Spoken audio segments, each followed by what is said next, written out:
part of the solution. So we have to be willing to, every single one of us, to say, oh, Srila Prabhupada's mission was left unfinished.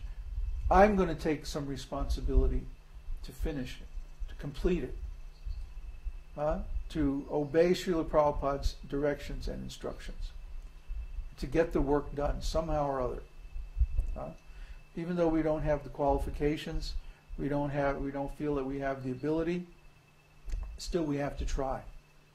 Even if we fail, at least if we're trying, then we're rightly situated. There are other devotees who have all kinds of resources, but they're not even trying.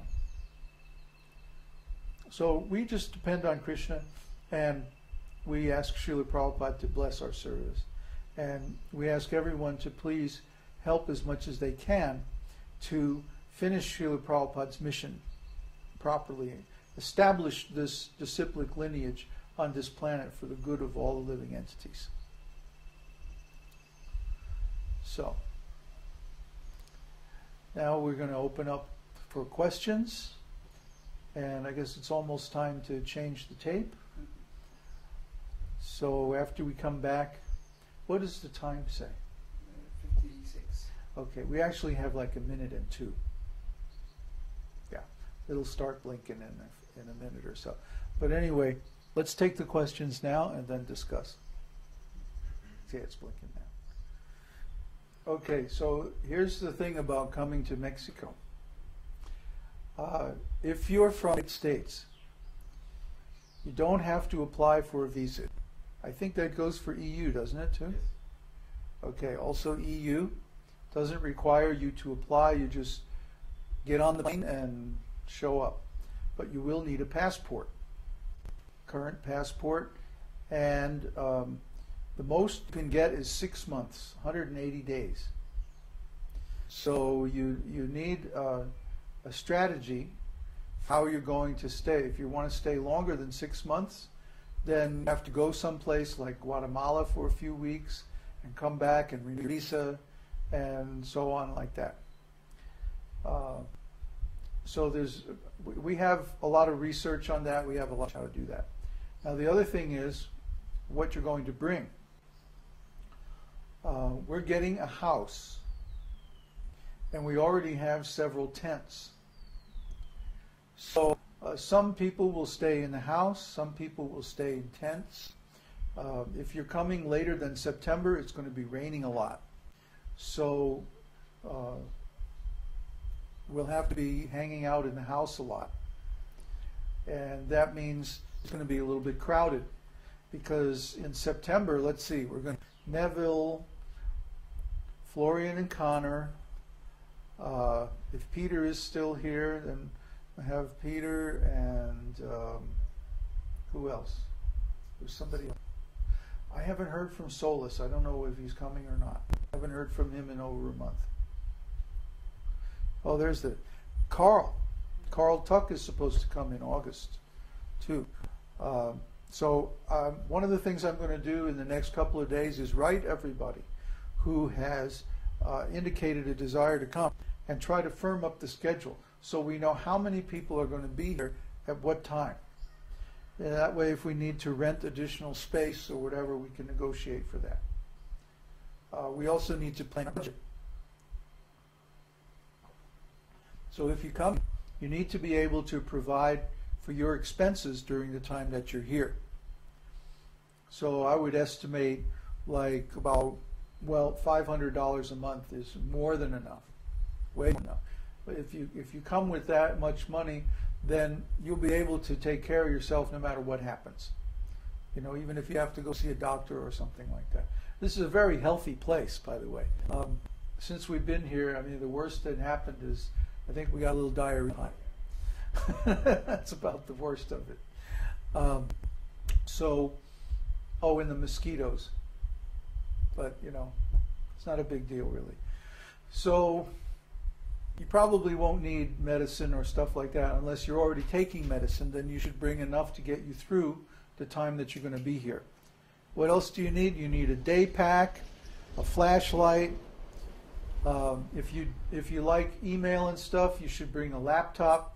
We have a web connection via satellite, but you should bring your own computer, your own MP3 player and headphones and all that if you like that kind of stuff. And you need to bring a stainless steel plate, bowl, and glass.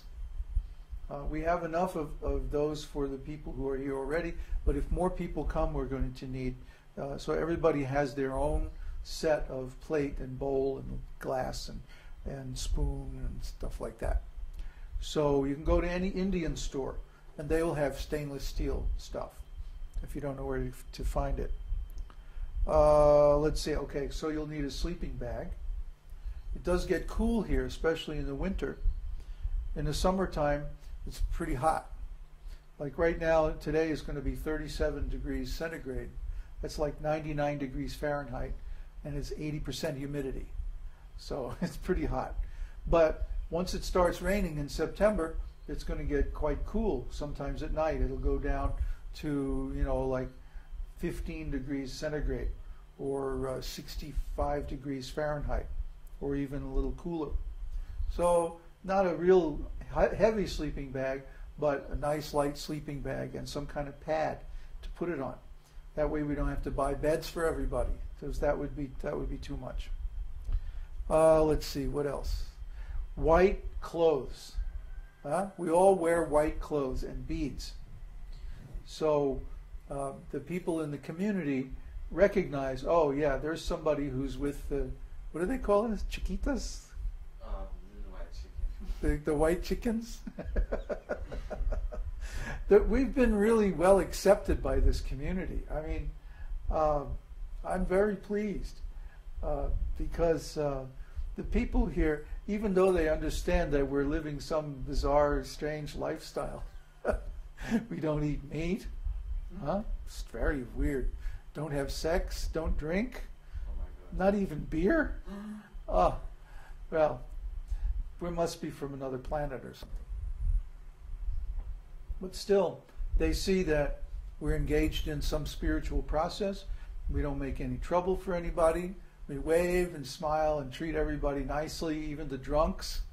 And so they like us. And they want us here.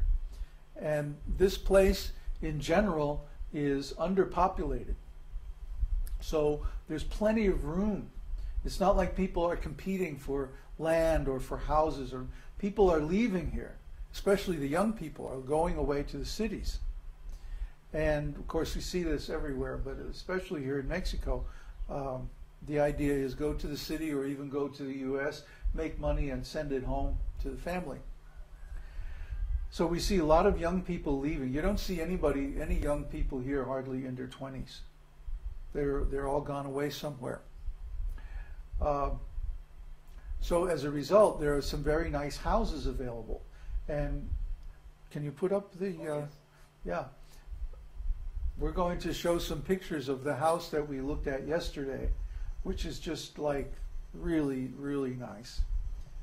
And for about the same amount of money that we're paying for the campsite and the house we're renting now, we can rent a much nicer house that also has room for the camping right on the lot.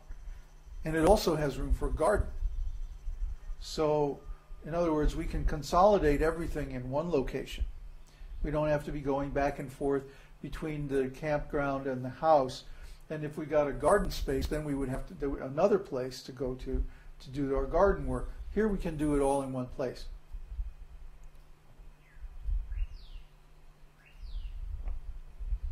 So in a few minutes you should see the picture coming. What we'd like to do is to move into this house in August. We already made the deal basically to rent the house, and we want to like clean it up and prepare everything in July, and then actually move in like the beginning of August.